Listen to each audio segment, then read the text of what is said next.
Estamos en el Colegio de San Francisco Javier, uno de los ejemplos más notables del barroco mexicano. Este monumento fue levantado en el año de 1601 por los religiosos de la Compañía de Jesús, que llegaron a la Nueva España en 1572 poseídos por dos grandes anhelos: la educación y las misiones. Cualquiera que llegaba a los jesuitas erigían escuelas y colegios, y para sostenerlos se propusieron comprar tierras de labor en las que crearon haciendas. Haciendas que llegaron a ser enormemente productivas. Tanto que para 1767, en que fueron expulsados de las colonias españolas, los jesuitas eran dueños de más de 120 haciendas en lo que hoy es el territorio nacional.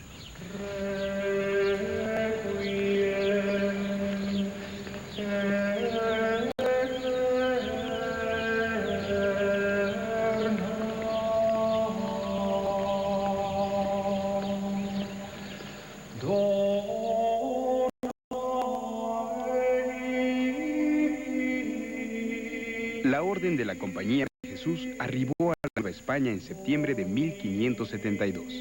Eran 15 sacerdotes y venían guiados por el provincial Pedro Sánchez. En cuanto sanaron de las enfermedades propias de los viajes de aquel tiempo, los padres dieron comienzo a sus primeros ministerios: confesar, predicar, servir en los hospitales, visitar presos y enseñar a los negros, indígenas, sirvientes y niños. Para financiar todas sus actividades, los jesuitas se apoyaron en fundadores y patronatos. Los primeros eran personajes notables que con una donación propiciaban el surgimiento de establecimientos jesuitas. Los patronatos, en cambio, eran instituciones económico-espirituales que alentaban proyectos más ambiciosos. Sin embargo, con el paso del tiempo, fueron los propios jesuitas los motores económicos de todas sus actividades, ya que una vez consolidada su presencia en la Nueva España, empezaron por adquirir modestas haciendas que bajo su tutela convirtieron en grandes y ejemplares centros de producción agrícola y comercial. Su éxito se debió en gran medida a que todas sus haciendas eran administradas por los colegios que fundaron estratégicamente en los puntos más importantes del territorio conquistado.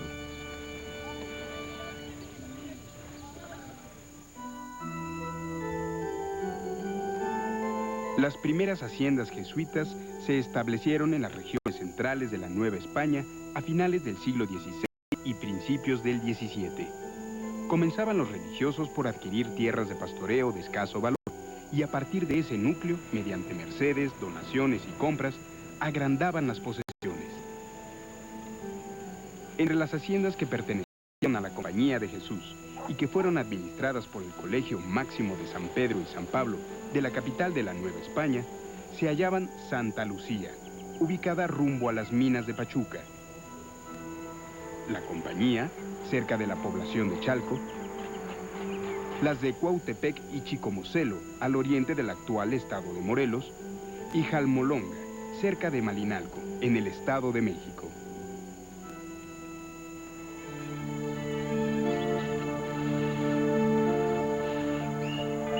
De todas estas propiedades, no cabe duda que la hacienda que mayores réditos le proporcionaba al Colegio Máximo de San Pedro y San Pablo fue esta hacienda que hoy, totalmente restaurada, apenas nos deja ver algo de la enorme riqueza que llegó a generar. Su nombre es Santa Lucía, y en su origen estuvo conformada por las haciendas de San Javier, Tepenene, San Pablo, Chicabasco, Santa Rosa, La Florida, La Negra y Ocuila. Santa Lucía y las haciendas subsidiarias abarcaban enormes porciones de los estados de México, Hidalgo, Michoacán, Guerrero y Jalisco. Se dedicaban estas haciendas esencialmente a la cría de ganado menor, ovejas y cabras, pero en el interior del conjunto existían numerosos ranchos que cultivaban productos agrícolas para la manutención de los trabajadores, además de molinos, obrajes y tinacales para producir pulque. De todo aquello, de los cascos y edificaciones de las 9 haciendas, no queda nada o casi nada. Si acaso ruinas o vestigios como los de la casa principal de Santa Lucía, que se localizan en el corazón de la base militar del mismo nombre.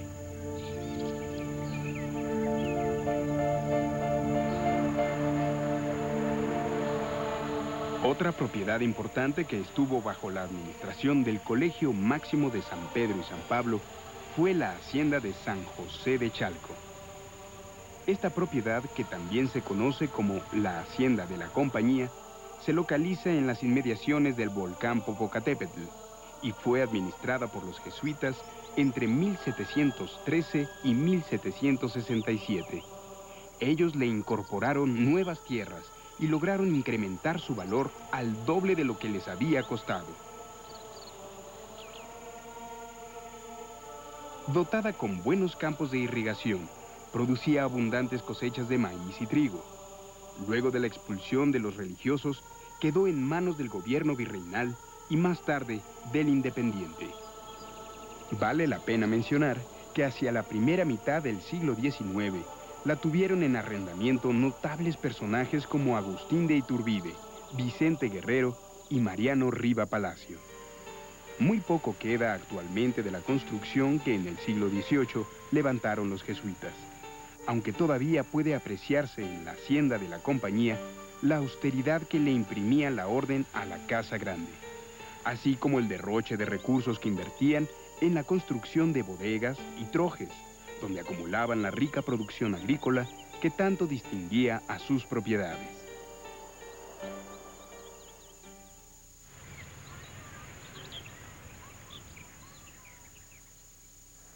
Estamos aquí en la magnífica capilla doméstica, en lo que alguna vez fuera el Colegio de San Francisco Javier, hoy Museo Nacional del Virreinato. La Compañía de Jesús fue fundada por San Ignacio de Loyola en el año de 1540 en Roma, en plena Reforma Protestante. Desde su nacimiento, signado por un voto especial de obediencia al Papa, la orden se propuso combinar por un lado la misión apostólica y por otro las tareas educativas. Y en esto fue tan exitosa que para 1600 el número de religiosos sobrepasaba los 13,000. Y la Compañía de Jesús tenía más de 500 colegios en Europa y América. Por otro lado, aquí en la Nueva España, los jesuitas se propusieron atender a los enfermos, enseñar el catecismo y también fundar misiones en las áreas más apartadas. Todas sus construcciones, como podemos ver aquí, fueron grandiosas y al mismo tiempo ideales para evangelizar y favorecer el estudio de las humanidades.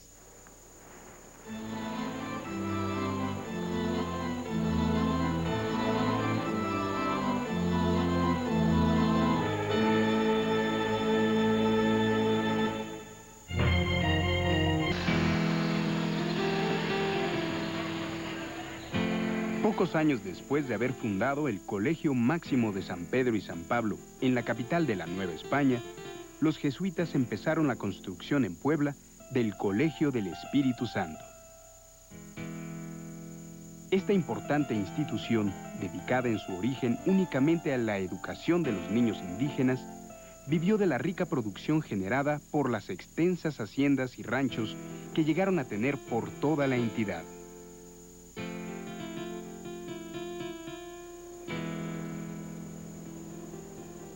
De casi todas las propiedades del Colegio del Espíritu Santo, que alcanzaron sus mayores índices de producción a mediados del siglo XVIII, no queda casi nada o han sido alteradas de tal manera que muy poco resta de la construcción levantada por los jesuitas.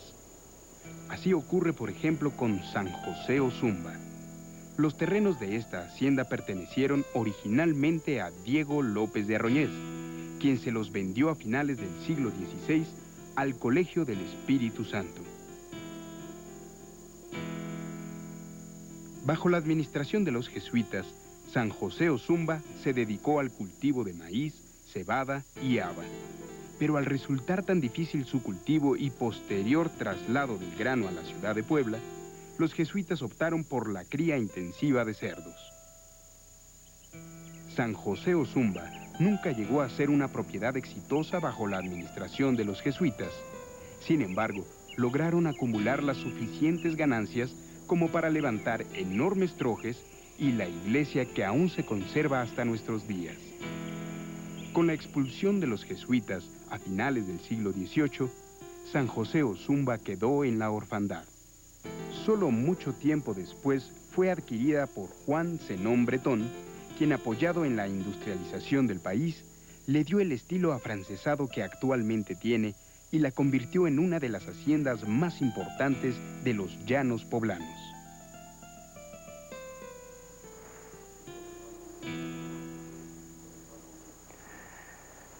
Si bien los jesuitas fueron grandes constructores y nos dejaron altivas edificaciones, fue mucho más trascendente su vasta labor cultural.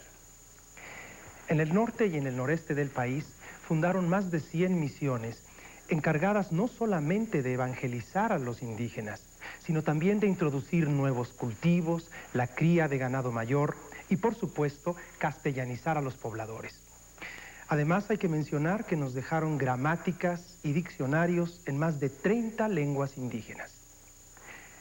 Libros como los que hoy alberga esta magnífica biblioteca ayudaron a difundir las ideas humanistas del viejo mundo y también, por supuesto, a formar a notables jesuitas como lo fueron Francisco Javier Clavijero, Juan Luis Maneiro, renovadores de la poética y la filosofía en la Nueva España.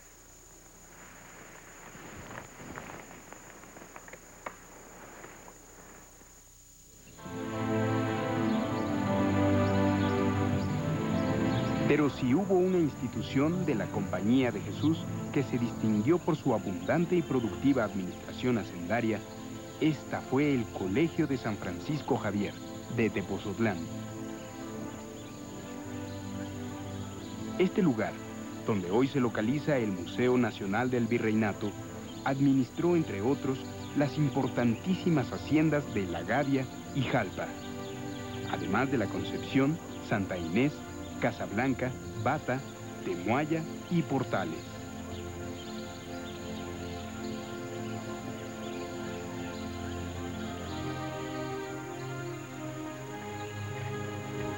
Con los jesuitas, La Gavia empezó una etapa de crecimiento que la llevaría a convertirse en la hacienda más importante del Estado de México. Los jesuitas sumaron a La Gavia las tierras que ya pertenecían al Colegio de Tepozotlán y con los grupos de indígenas que vivían alrededor de la propiedad, mantuvieron una relación cordial, ya que les enseñaron no solo a cultivar y a criar ganado, sino también los educaron y los instruyeron en algunas artes y oficios.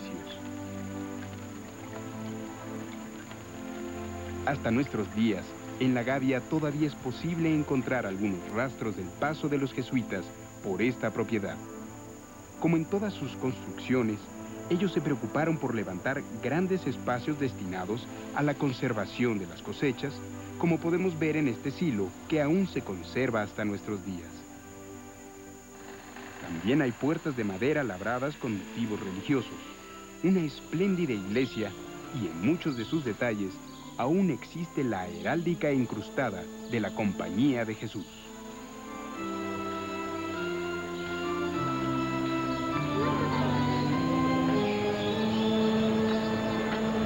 Además de La Gavia, aún perviven en el Estado de México otras haciendas que en su origen pertenecieron a los jesuitas. Tal es el caso de La Concepción. Este lugar fue fundado en el siglo XVIII con el fin de proporcionar granos, hortalizas, frutos y ganado a los noviciados del Colegio de San Francisco Javier. En su construcción participaron los mismos orfebres que hicieron posible los retablos, las fachadas y las pinturas que tanto distinguen hoy al Museo Nacional del Virreinato. En La Concepción vuelve a llamar la atención la troje, que hoy acondicionada como capilla, permite imaginar la cantidad de cereales que llegó a cultivar esta rica hacienda de los jesuitas.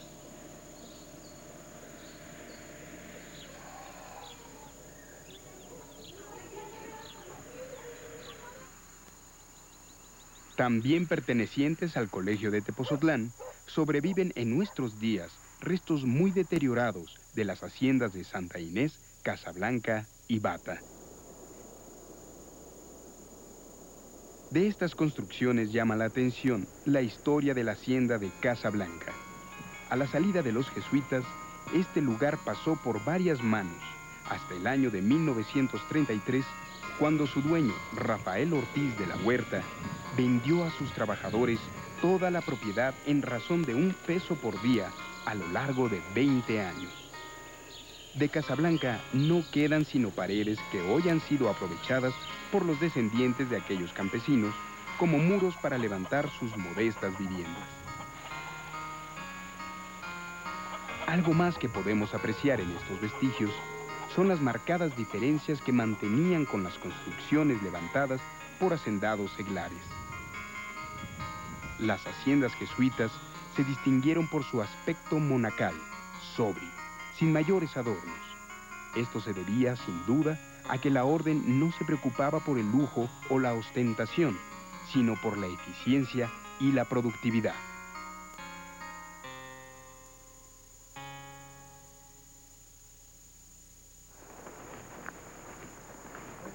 El poder que llegaron a alcanzar los jesuitas, como podemos constatar en esta profusa y desbordante iglesia, los llevó también a enfrentar severos problemas.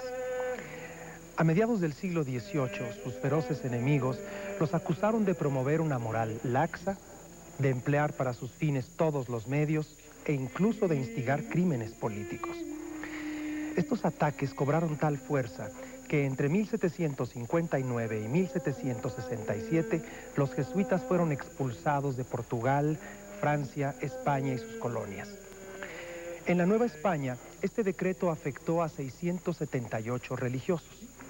A su salida, los jesuitas dejaron 11 seminarios y 25 colegios en las diversas ciudades de la Nueva España.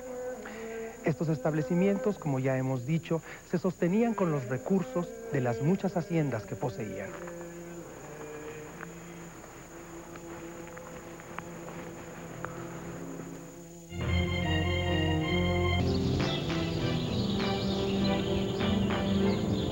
Al mediar el siglo XVIII, la orden poseía 126 haciendas en el país, todas ellas productivas y con un gran impacto en el medio social donde se desenvolvían. La hacienda de Chapingo no fue la excepción. Esta hacienda, que conserva un estilo ecléctico, fue establecida en el siglo XVI por un funcionario público de nombre Antonio Medina y Picasso. Bajo su administración, Chapingo, más que una finca productiva, funcionaba como un sitio de descanso. Sin embargo, todo cambió con la llegada de los jesuitas. Ellos impulsaron su vocación agrícola, levantaron una capilla que hoy es famosa por conservar murales de Diego Rivera y por establecer una biblioteca donde estudiaban los jesuitas.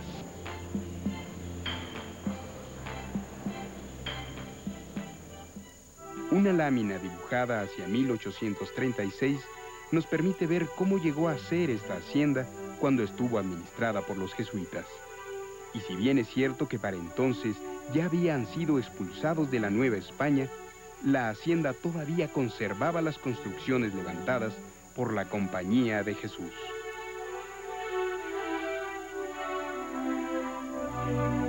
Chapingo fue totalmente transformada por el general Manuel González, presidente interino de México de 1880 a 1884. Bajo su tutela, esta hacienda alcanzó su mejor momento, ya que no solo incrementó la extensión de la propiedad, sino que prácticamente reconstruyó la Casa Grande, dejándola tal y como la podemos ver ahora. Finalmente, los edificios de la antigua hacienda de Chapingo fueron remozados y ocupados en 1923 por la Escuela Nacional de Agricultura, hoy Universidad Autónoma de Chapingo. Tras el restablecimiento de la Compañía de Jesús en el año de 1814, los jesuitas regresaron a México al año siguiente. Y si bien no lograron recuperar sus antiguas posesiones, continuaron con su labor educativa y misional. Por otra parte, ya en el siglo XX, los jesuitas fueron esenciales en la fundación de varios centros de enseñanza superior.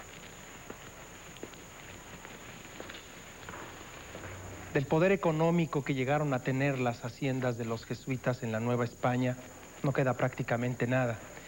Sin embargo, sus colegios son hasta nuestros días el ejemplo más palpable de su muy particular visión del mundo que extendieron por los confines más remotos de la Tierra.